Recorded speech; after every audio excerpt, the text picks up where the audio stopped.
In this video, I'm going to help you to consider where you should start with your business manual. I want to help you to avoid one of the most common mistakes, and that's thinking that you'll need to try and document everything in the next few months to make this work. This is a mistake because it's going to take a long time to document everything, and it's going to take too long to get a return on the time that you invest. Instead, we want to focus you and your team on creating content that will pay back your time quickly. And I'm talking really quickly. Do this right and you should be seeing a positive return on the time you invest within weeks. The key is focus your efforts on solving a big business problem. So, how do you do this? Well, here are 6 questions that will help to point you in the right direction. 1. Do you have someone joining the team? If you do, then setting up the task checklists, training and onboarding to support that new joiner will be a great investment. Instead of spending time explaining things and training your new joiner, you can make it all self-service. And setting this up will take you less time than it would for you to support them yourself. Of course, the really amazing thing happens when the next new joiner starts and the self-service onboarding is already set up and waiting for them. 2. Is someone leaving the team? If they are, then take a moment and think about all the tasks that they are responsible for. You'll want to make sure that at least one other person in the team can take over if needed. If there are certain tasks that no one else can do, then getting these documented and handed over will save you countless hours after that other employee leaves. 3. Are you too busy? By too busy, I mean are you struggling to find the time to both keep the business running and work on improving it without working crazy hours? If you are, then you can start by documenting and delegating the time-consuming tasks that you repeatedly do. I've worked with hundreds of business leaders, and this is a game changer. It typically takes less than a day to get these tasks handed over, and it frees up between 1 and 2 days of their time every week. 4. Are you finding it hard to delegate tasks and get consistent results?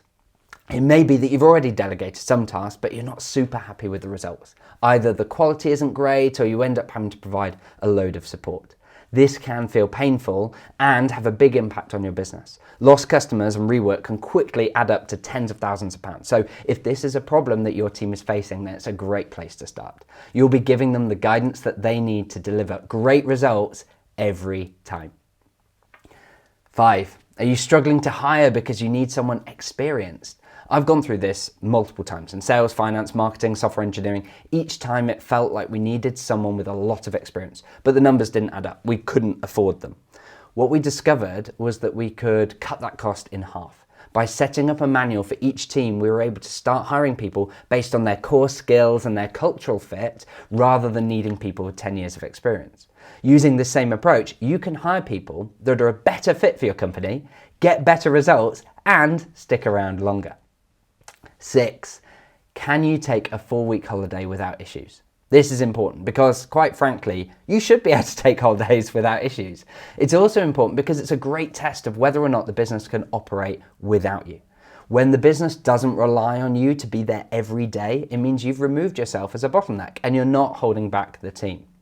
It also removes the risk to your business and your mental health if you need time off for a more serious reason. If you decide to start here, I recommend that you start by booking your holiday. This will be a perfect catalyst to help you transform your business. So, I've shared 6 questions to help you focus on a big business problem that your manual can help with. The key now is to choose one area, one goal to start with. For one of our clients, Georgia, she was struggling to grow her business because it took so much to support new employees. So she started with onboarding. And for an investment of 10 hours, she reduced the time that the team needed to support each new joiner by 200 hours in their first 3 months. For Paul, he was just too busy, working late and struggling to find the time to work on improving the business. And in just a few hours, he was able to delegate a task that freed him up 15 hours every week. For me, I was trying to delegate, but it wasn't working, and I started there. Once that was fixed, I started delegating more and freeing up more of my time. I also improved our onboarding, made better hires, and started taking 4-week holidays. But I started with that one goal, and that's what's provided the momentum to do more. Now, a final point. I recommend that you start by working with just one team in your business. The team to work with may be obvious. If your goal is to create onboarding for a new sales rep, then you're going to be working with the sales team. But if your goal is to free up your time and you're leading more than one team, then pick one team to start with. This additional focus will make it easier as you learn new ways to document, test, and manage your processes. You can scale it up across your other teams and the rest of your business when you're ready.